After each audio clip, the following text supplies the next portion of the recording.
Welcome to the Waffle Shop podcast. Today, I'm joined by a singer, songwriter, actress, and probably one of the biggest girl groups of the 90s.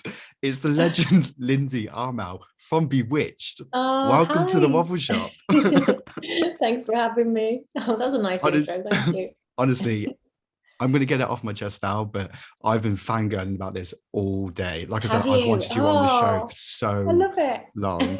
So this is Oh, a bless bucket you. list. I'm not going to lie, bucket Oh, list thing for me. yay. Oh, that's nice. Thank you. Well, thanks for having me. It is an Mhm. absolute pleasure. So before we launch into, obviously, I don't even know where to begin with the kind of like this, obviously the chat we're going to have. But I start each one of my shows with something called the weekly waffle. And this is Yeah. something that winds me up. I can get it off my chest and Mm, in hope that it makes me feel better. Now, I've waited for this one for nearly a year and it's very okay. timely, purely because it's very dad joke of me. But do you know what's been Yeah. winding me up this week, What's Lindsay? winding you up? The weatherman. Ah, have you been saving this for this podcast? Oh my God, you have no idea. I've waited a year to drop this. Hang But, on, hang on. The weather or the weatherman? well, I'm happily blame both. Yeah. No, I hear you. I hear you. Purely because 1 minute, like we're coming into spring now, and Oh, like you don't know how to dress. Like if you no. overwear like a coat, like your big Yeah. coat, 10 minutes after leaving the house, like you're sweating. But then if you wear Yeah. like a light jacket, 10 Yeah. minutes Yeah. later, you're freezing. Yeah, no, totally. And actually, the last few days have been sunny. And every time I wake up and I look out the window, I go, "Oh, it's a lovely day." So I put on my like t-shirt, and Yeah. my light jacket, and I walk out, and I'm absolutely frozen within 10 seconds. I literally have to walk back in and get dressed again. And it reminds me actually of something my Greek granddad used to say, which is in March, rather than taking away a layer, add a layer, because actually it's one of the coldest months, and it's really deceiving because the days get a little bit brighter Yeah. and a little bit longer as well, and your mind tends to think it's warmer, but it's actually not, and that's when we catch colds and all the rest of it. So his advice was add a layer, don't take away a layer in March. So there you go. Do you know what? Thank you to your great granddad. And for anyone who's listening to this, Yeah, you listen know. to that. If you don't take anything Yeah, else away from this chat, that's exactly. cracking advice. Cracking That's advice. yeah. So, what winds you up? Like, I imagine, like, you kind of, I felt like you were like raring to go when I mentioned that I'm getting segment. angry thinking about it. I What winds me up is road rage. And it's ironic, I know, because road rage itself makes me feel rage. And actually, specifically, the school run road rage, because I just think, guys, like, we're just trying to get our kids to school. Why are we hating on each other? Like, I might be parking and then I might have dropped my daughter off, and then I'll be back in the car, and I'm backing out of where I'm parking from, trying to turn around to go back up the road I came from. And the car like waiting to let me out. I'm like, "Oh, thank you," thinking that they're being nice, but actually I'm looking in the mirror and they're like this, like making all these hand gestures, like as if they're impatient, and just like literally I could see them effing and blinding, and it's like, really? Like, have I really done It's not something even that 9 o'clock in bad? the morning. Yeah, no, have I really offended you that badly that you are literally hating on me right now? Like, why is there so much anger in the world at 9 o'clock in the morning? I don't get it. And it really irks me because it makes me feel shit for about, I don't know, all of 5 minutes, but still But it's you can like, swear on this show if you need to. shit. Yes, there you go. See, It's like, you see, just made my morning shit. Thank you very much. do you feel better now though? I do. I need to get that off my chest. I love a good rant. Oh, or a waffle. We like Mm. to very well Oh, even branded. better. Oh, yeah. I love the waffle. That's the best. I Mhm. feel like even people who don't even have kids get road Yeah. rage Oh, on the yeah. school run. Yeah. And it's like, it just, I don't know. There's just, I know. it's a lot It's of like, guys, effort for we're all that in time this in the morning. together. yeah, we're all in this together. It's all a bit manic, isn't it, in the mornings? You know, you got to get your kids ready out the door. You know, there's traffic on the road anyway because everyone's trying to get to work. It's like, we're all in this together. Let's just Yeah. be calm, be nice to each other. That's why you just wave. Or one of the biggest Yeah. things my mum taught me was to keep a brick under the passenger seat, just in Oh, case. that's a I'm joking. brilliant She idea. didn't, That's on a but she par did. with my granddad's advice about the extra layer. I like There you that. go. See, we could end this chat now. We've given Yeah, the world something today. to take away, definitely. I don't even know where to begin with this chat because there is, like, I'm gonna say it, but you guys were like a big part of like my childhood. Like, you guys were everywhere. And I find it really funny because Mm, when when like you get like the Spotify Wrapped at the end of the year, like with your like top played song, yeah, Celebi is in that, guaranteed pretty much every year for yeah, me. really. Hmm. Wow, It's that's an lovely. anthem.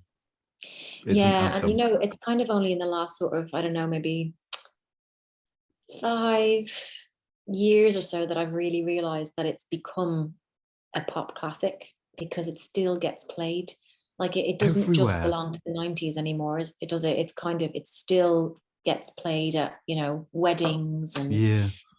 you know, parties and nightclubs on the radio. And it's like, gosh, it really has stood the test of time. And it's amazing to be part of that, actually. I Yeah. feel very lucky.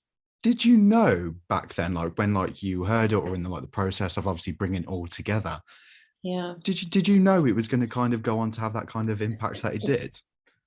No, I definitely knew it was a potential hit. So Yeah. when we were working on it and when we were recording and stuff, it was like, this is really different and this is really quirky and catchy, and you know, it's got hooks left, right, and center. And it was right on the button to what, you know, what the music industry was all about at the time, Yeah. which was just catchy pop tunes, feel good. Um, you know, it was that kind of real pop, if you know Yeah. what I mean. Yeah. Um, and I just thought, yeah, we're onto something good here.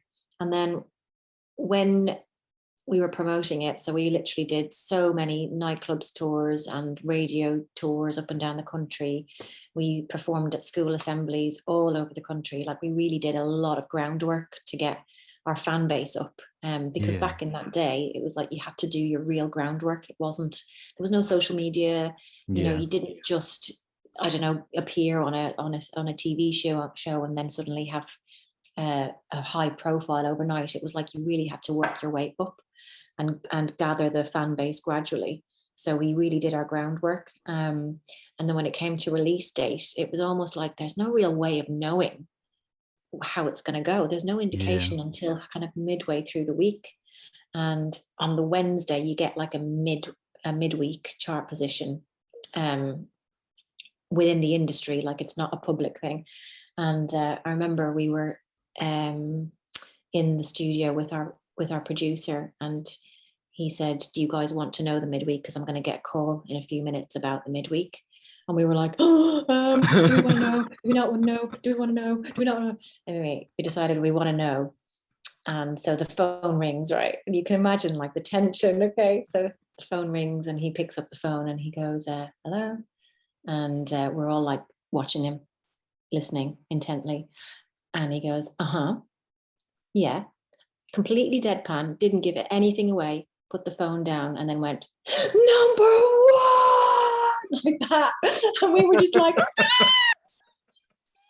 number one, that's ridiculous.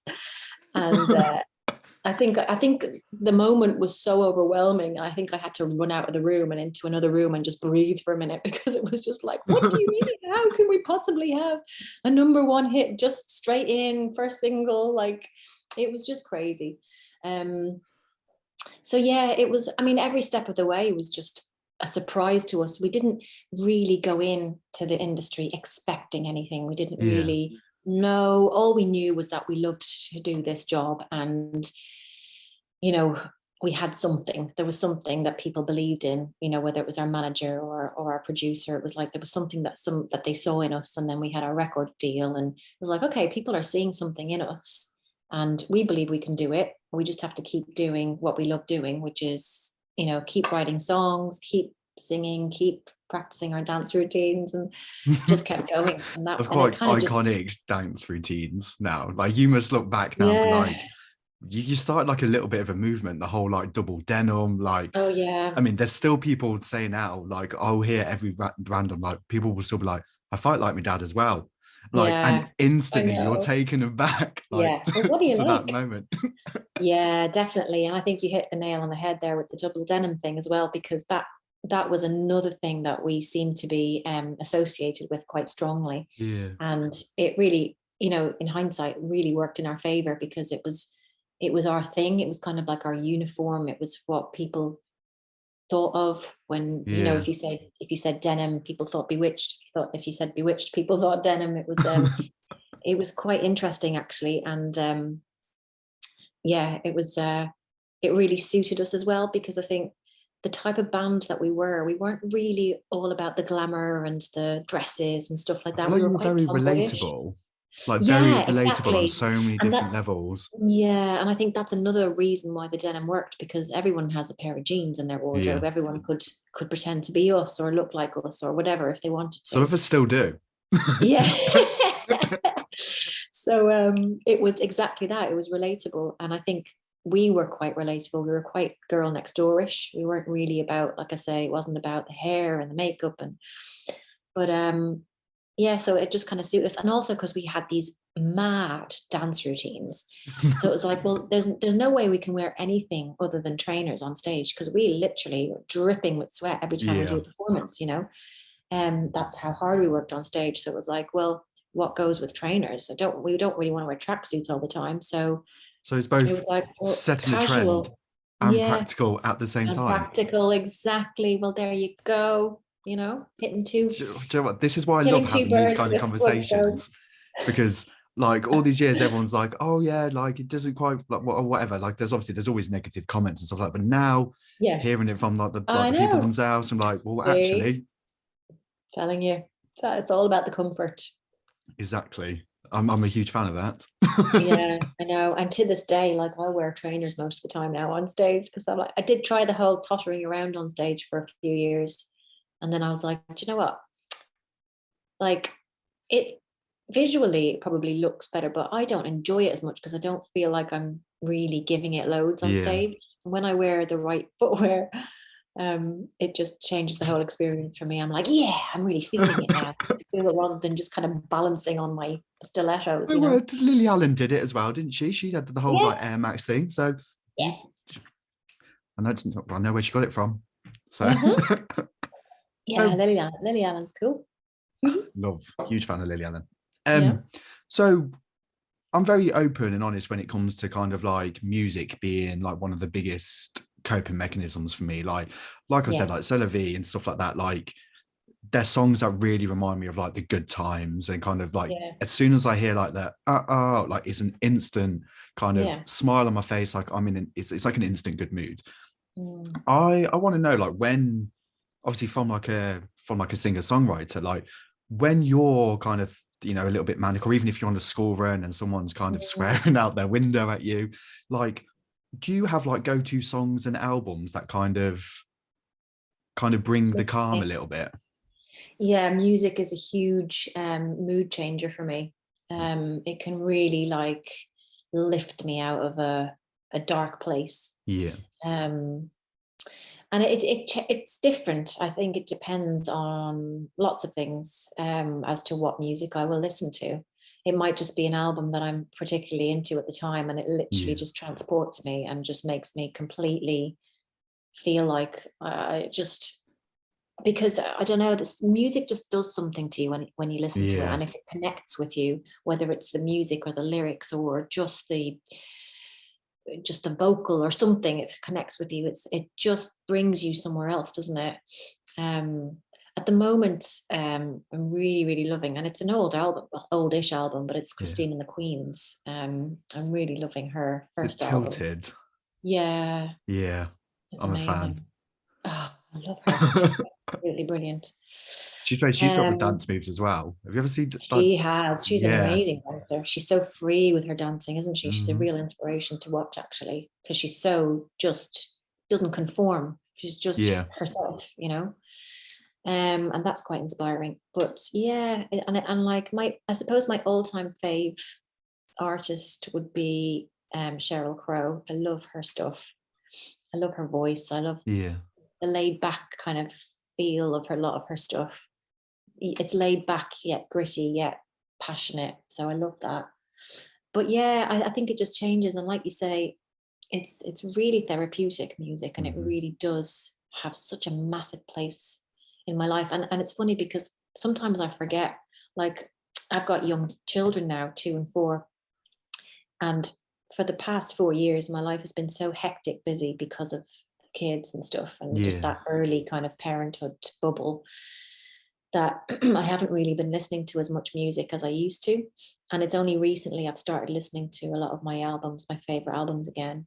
And it's really reminded me, it's like, oh, I've missed this so Yeah. much. Like I actually have time to listen to music every now and again now, because my eldest goes to school and my youngest is in nursery a couple of times a week and stuff. So I'm getting a little bit of time back for Yeah. myself. And I'm like, music. I'm going to go for a walk or a run and I'm just going to listen to music.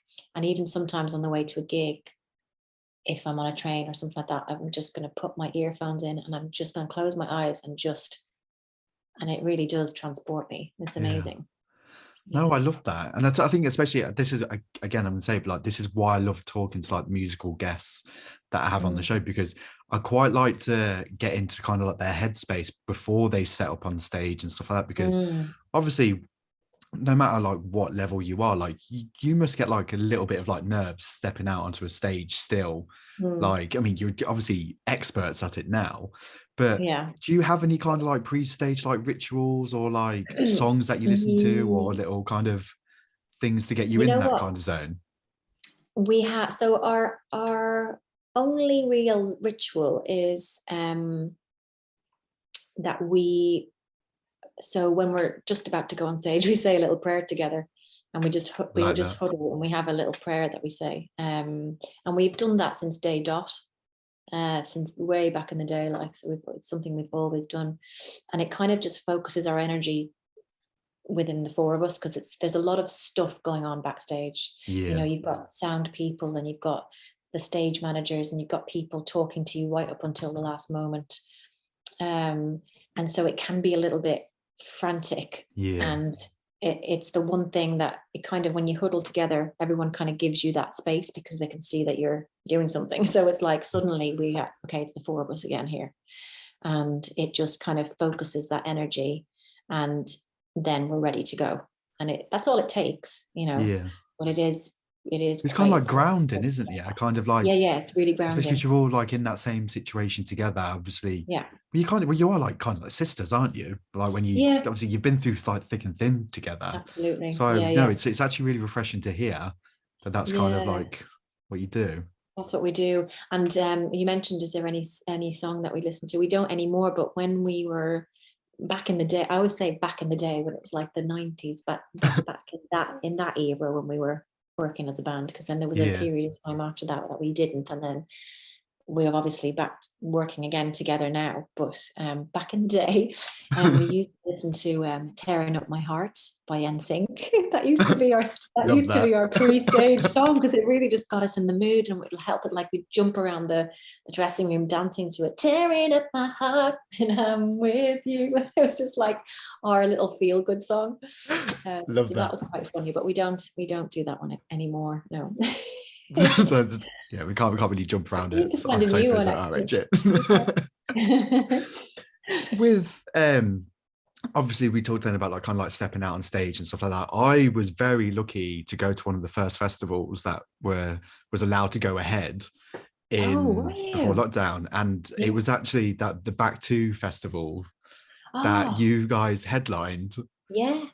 And honestly, being in that crowd, especially after the 2 years that we had just had, and there was not one care in the world in that audience at that time. Like hearing that, obviously, these like incredible songs that were taking us back to like our kind of like childhoods, or the good times and stuff like that. And it's one of the things that I'm quite weirdly grateful of the pandemic for, because rather than everyone kind of looking forward like, oh, I'm scared of what's going to happen next, everyone kind of went backwards and kind of really appreciated like time and each other and families and stuff. And it was quite nice to see, because quite a lot of like your songs have soundtracked quite a lot of the people's life that was in.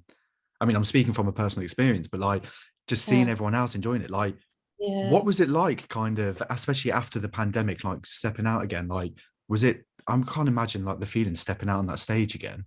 It was quite emotional actually, and I do remember being nervous. It was it was quite emotional, because it had been a long time. The industry, our industry, the entertainment industry, had been shut down pretty much for 18 months, and throughout that time it was kind of like, gosh, when is it going to come back? When is it going to return? Because there was no indication. You never know, like, and it was the last industry to be encouraged to open. The entertainment and the live kind of sector, the live shows and concerts and stuff. So it was like, the first one back, it was like, gosh, this is actually, here we are, we're back. This is emotional. And I think for me as well, because prior to those 18 months, I had taken 8 months out to have my second baby. So actually it was well over 2 years since I had gigged. So for me, it was like, double, there was two things going on. It was like, this is my first gig back after having my babies, and it's also our first gig back after the pandemic. So was it was a bit like, of a culture shock, kind of. Bit of a culture shock. Yeah, It was a bit like, definitely. It was like, oh my God, can I still do this? For someone who was in that crowd, you can definitely definitely still do it. Oh, thank you. Yeah, we must have rehearsed. It was that prayer. It was a very strong prayer. Yeah, exactly. Help us to remember all the steps, all the moves. Yeah. You mentioned there about like the music and stuff like that you used to listen to, and like the running and stuff. Like, other than those things, like, do you have any other coping mechanisms that you kind of use when things get a bit much? So obviously I like to ask, because what, it's not like a one size fits all, isn't it, when it comes to kind of taking care of yourself? And imagine now, obviously having 2 children, like, you really appreciate that kind of downtime. Obviously you're a mom. I don't think you guys ever have downtime, but you know what, I think the thing that keeps me grounded the most in life in general is my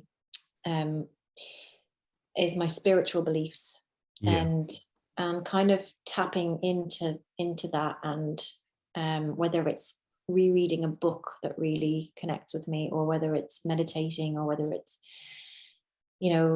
praying, or even going to church sometimes helps me to just calm down.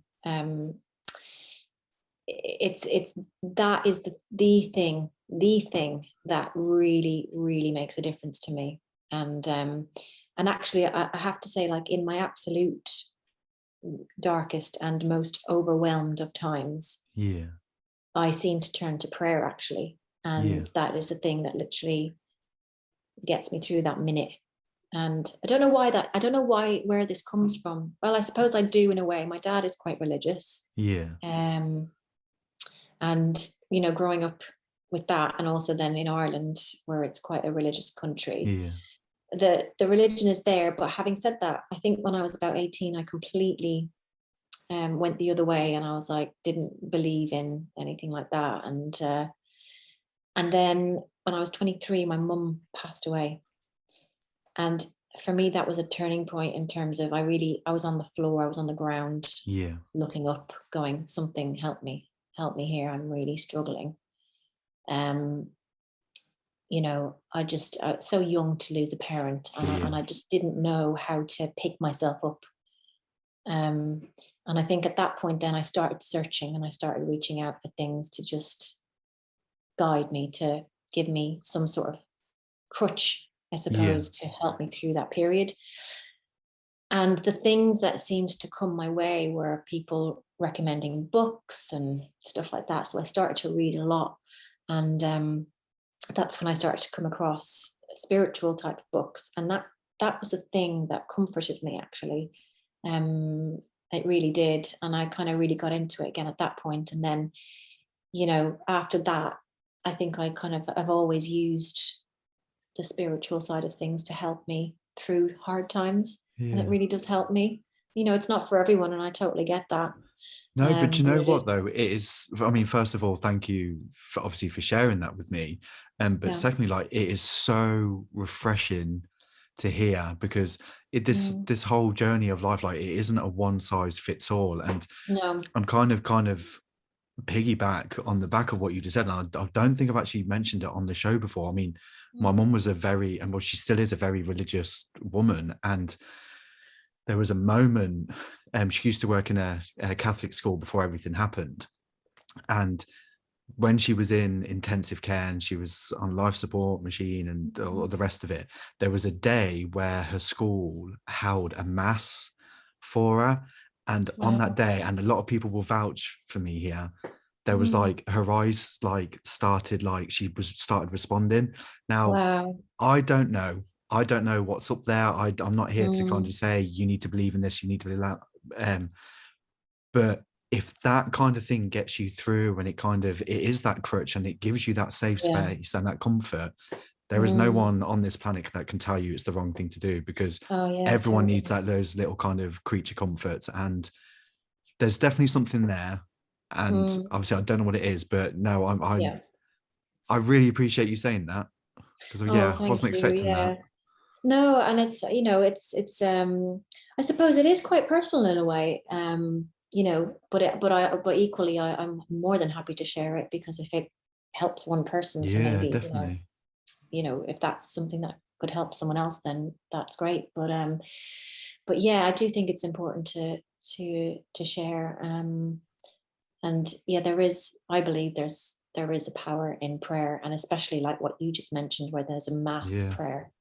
It's like there's an energy there's an energy shift that happens when you pray, or when you meditate, or when you, whatever you want to call it, and I think when groups of people gather with an intention and do it together, there's the strength of that energy is pretty huge. So I have no doubt that has something to do with what you just described, But yeah, it's pretty powerful. I wasn't expecting this. This kind of took me aback a little bit. Yeah. I love these conversations. Honestly, I have literally the best job in the world. Like, it blows my mind. I get to just learn about like different people's experiences and stuff. And obviously having these kind of conversations, like, we're just chatting, but I know for a fact there'll be people listening to this that will take something away from it. So thank you for sharing that. You're welcome. One of your other outlets, and I'm not gonna lie, I was a little bit surprised. Okay, well, what are you gonna say? I'll probably build this up now. I mean, it's incredible, obviously a thing. But I was watching Netflix on my day when I was, not gonna lie, I was fairly hungover, binge watching shows on Netflix, and I was sat there watching Stay Close, and I was like, that's Lindsay from BWitched. I was like, is it? And then I sat there again for like another probably good 20 minutes. I was like, I think that's so then I Googled it, and I was like, so obviously another passion of yours is obviously acting. Yeah. So the acting came into play in my life when so the band ended, and after the band ended, so we're talking about maybe 2001, 2002, I threw myself into production and writing music, which is one of my absolute passions. And I bought a studio. I learned how to use all the equipment, and got musicians around. We recorded stuff and da da da da. And anyway, I was trying to do a solo thing. I got a development deal with Sony, and then things happened anyway, and nothing really came to fruition out of it. And then after that, I joined another band, funnily enough, a country band, a country style band called Clayton. And and we recorded an album and we did loads of gigs and stuff. And then we almost got signed. And then the whole music industry was changing at that point to, you know, it was all about the Pop Idol and the X Factor and all that kind of those shows. And that was the popular thing. So all these artists were coming through those shows and the record companies were snapping them up. And, you know, that's just how the music industry was going. And at the time, it was like there wasn't really anyone being signed other than the artists coming off the back of those shows, which I kind of get, because the record companies are like, well, half our job is done because you've already got popular, a following, you've already got, you know, the profile. So we just need to release an album or a single or whatever. So I get why they were doing it, but it just made it very difficult for anyone else to kind of get a look in. So at that point, after that, then I was a bit disheartened with the whole music industry. And I was a bit like, gosh, you know, I'm a bit jaded, actually. I'm a bit jaded because you try this and you try that and you can't get in this way because that, and you can't get it. So I was like, I imagine as well from experience such, I mean, obviously, like you mentioned earlier about like the number one, like touring absolutely everywhere. Like, I mean, there was obviously you couldn't go anywhere without hearing one of your songs or knowing like who you guys were. Like, so I imagine you've experienced some of like the highest highs, and then you mentioned there some of like quite the lowest lows as well within the industry. Yeah, it can be very much like that. It can be very, excuse the pun, very much like a roller coaster. It really, I didn't intend for that, sorry. Yes, you did. How long have you waited? It's nearly as bad as you saying the weatherman thing. Love that. But yeah, no, it really can be up and down, and it's the highs are really high and the lows are really low, actually. But yeah, like you said, and then, you know, we experienced that period of time where it was just such a high, and then as soon as the band ended, it was such a come down. And you know, it also for me personally tied in with losing my mum, so it was literally like whoosh, down you go. So it was like, just then trying to pick myself up, like I said, and trying to do more music and that, and then it was just like, maybe I need to be thinking completely outside the box here and just try something new. And it was actually someone mentioned to me about this place in London that did long weekend courses in acting, like, you know, kind of master classes or whatever. I was like, I don't know, like, maybe I suppose it might be a bit fun, you know. Anyway, I went along, and it was like a 3-day course, and at the end of the 3-day course, the guy who runs the place basically chose 2 people. I didn't even know they were going to do this. It wasn't my intention. Chose 2 people to offer a full-time course to, and they were doing, you know, it was like 2-year full-time course in acting, and one of the people was me, and I was like, really, out of all these hundreds of people? I was like, put yourself down like that. I've seen you act now, so he definitely chose the right person. Well, I wasn't. That's after 2 years training. This is like, you saw something. It was really bizarre, baby. But and at the time I was like, oh no, thank you, but no, I'm not. You know, I'm not willing to commit to a 2-year full-time course. You know, I was doing other things, and you know, anyway. So then I went away and I thought about it, and I was like, why don't I want to commit to like, why? What is that? Is that a fear in me? Is that what is that lack of commitment? So then I completely did a 180, and I was just like, I'm going to do it. I'm going to do a 2-year course, and I threw myself into it, and it was massively life-changing, actually. It really taught me so much about myself. The study of acting is actually a study of human condition, so it was a huge eye-opener for me. About other people, but about myself as well. So and then after that, I did, you know, a few kind of acting jobs, and then what happened was the big reunion happened. Yes. And BWitched got back together, so it was like acting got shelved a little bit for a while, and then I had my babies, and now I'm kind of coming back into it a little bit. So I'm hoping that something else comes off the back of the Netflix drama, but it was such a great series, wasn't it? Oh God, it was like so good. Complete cliffhangers. constantly. Cliffhangers, yeah. I mean, my part is really small, but I was really proud to be a part of it because it was so good, you know. Yes, definitely. And I love Harlan And the Coben. cast, In the cast, the yeah, exactly. cast was I just know. like every I'll person tell that you a walked on funny screen, I was story. like, I know him from. Oh God, oh God, God. I'll tell you a funny story. So obviously I got my script well in advance, and you know, for the first scene I did, and you know, reading it and this, that, and the other. And then I had my wardrobe fitting and that was fine. And I remember then asking, could I speak to the actor who was playing the part of my husband, Del Flynn? And they gave me his number. So I phoned him and I was like, oh, you know, should we chat through the scene? Because it was still COVID time. So we couldn't Yeah. really get together to rehearse. It was literally just like get there on the day and go for it. So I was like, oh, you know, should we chat about the scene? So we had a really lovely conversation about the scene.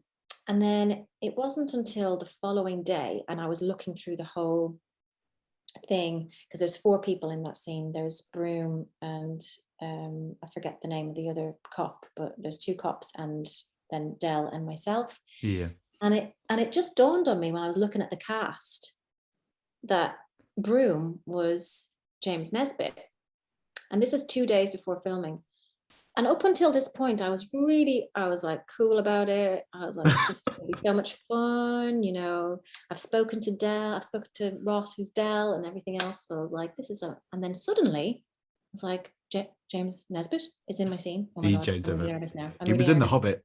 He was in The Hobbit. He's like, you know, he's like a legend. He's like, he's amazing. And I was like, oh no, I'm really intimidated now. I was really nervous. And I was just completely a wreck for the next 2 days. I was like, oh my God, I'm really nervous now. And it's, you know, trying to sort of play opposite him and stuff, but it was fine. It was absolutely brilliant, in fact. And he's, You you know, he's smashed great. it. Oh, thank It was you. good. It was very good. Like I really enjoyed it. And it was genuinely just like, is that I know. Well, you know, and that's actually really nice to hear, because you know, it when you're not sure if it is that person, that means they must be acting the other part quite well, because they're not completely recognizable. And I got a lot of people saying, I wasn't sure if it was you, and then you had the English accent and it really threw me. And it was like, that's it's not exactly her. what I No, was it is like. her. No, No, it's it's not not her her. because she's Yeah, English. yeah. Oh no, honestly, I hope it is, because obviously you've quite clearly got a talent for it. So hopefully this is just the start of something like, because there's just too much talent there to go to waste. That's all I'm going to say. There's too much talent. So I've got a few final questions for you now. And I like to ask my musical guests this, because quite a lot of the people who I have on the show, it's their songs that do this for me. So I quite like to kind of throw it back a little bit and be like, okay, what's it for you? Personally, as soon as if I'm at a party and I hear, oh, I know what's about to happen. Taylor's about to make a holy show of himself.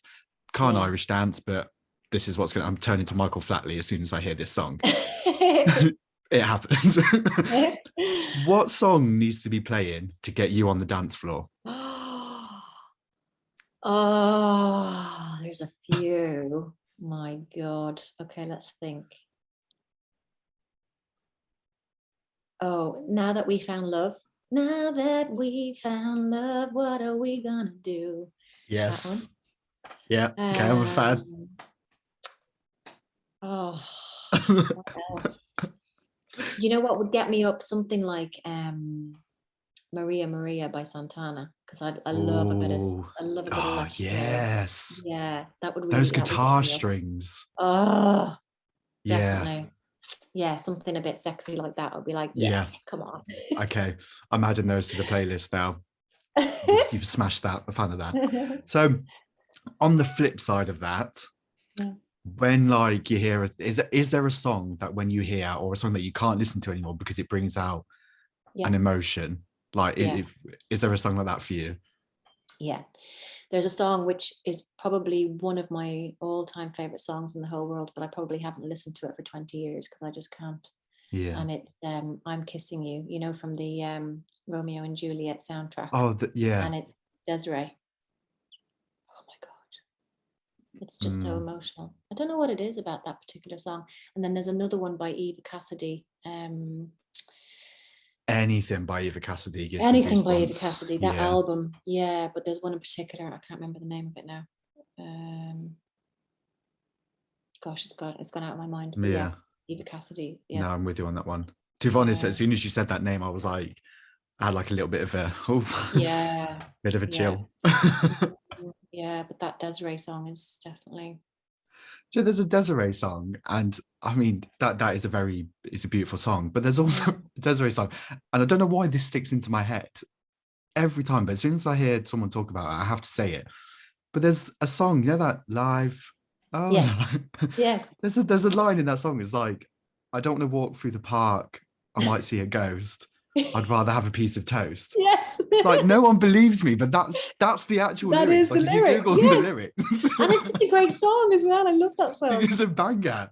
It really but no is. one believes me. I was just like, I know. I come out with like this little fun facts every now and again. I know. I'm glad. Thank you. See, thank you for having my back with that. Yes, I love that song very, very much. Thank you. I have one final question for you. Okay. And you can be brutally honest with this, but you have to give me a minute because, again, I've waited. What's my worst habit? Oh no, I've waited for this. I'm gonna put it on. Oh, I'm gonna put it on. Doing it. Oh look, it matches my jeans. I wish I put jeans on. I didn't even think, but my leg doesn't go that high. So so one final question. Yeah. Does this mean I can be the 5th member of BWitched? Yes. That's it. That's all it takes. Job done. Job done. That's it. The podcast is done. It's literally. If it all ends tomorrow, honestly. Listen, if you do a little jig as well, then you're definitely in. Not right now. I was going to say, I've just had dinner. I don't want to get a stitch. I haven't got my sports bra on. I don't want any injuries on the show. Yeah, no. Like it was Lindsay from BWitched fault. Don't think that will go down in A&E. They won't believe me. Honestly, you have been an absolute dream to have a waffle with. Like, thank you for your time. Like, I'm going to say again, absolute dream as well to chat to. I felt so comfortable talking to you, and thank you for being very sensitive with certain subjects as well. And you've got a lovely way about you. Thank you. Oh, thank you. I'm going to take that. That genuinely means a lot because, I have the best job in the world, but I'm going to throw that compliment back because I don't take compliments very well. So I'm kind of going, where do my voices going all? But honestly, thank you, because even all those years ago, like your music has soundtracked and I'm still soundtracking someone like mine and my friends, like best memories. Like even before I started the recording, I said to my sister, I was like, guess who I'm recording with? And she was like, oh, who? Like she hates it. She was like, oh, who now? And then I played the start of Celebi and she was like, no way, kind of thing. So yeah, yous are absolute legends. And I don't know what's coming next, but I hope to God, like we start seeing more of you, all of you. So thank you so much. Well, actually it's our 25-year anniversary next year, so 2023. It'll be 25 years since Celebi was released, so we will be doing something. I don't know what yet, but watch the space. We'll be doing something. Well, if you go on tour, come to like near the Midlands. Yeah. Oh, definitely. Please. Yeah. We will. We're desperate to have you back. I know. Yes, we will. I feel like a whiny little child then. Please. Please. Oh no, honestly, you have been an absolute dream. So thank you for joining me for a waffle. No problem. Thanks for having us, or having me even. There's only one here. They're all here in spirit. That's all I need. That's all I needed. I know, it's all I needed. That's my bedtime.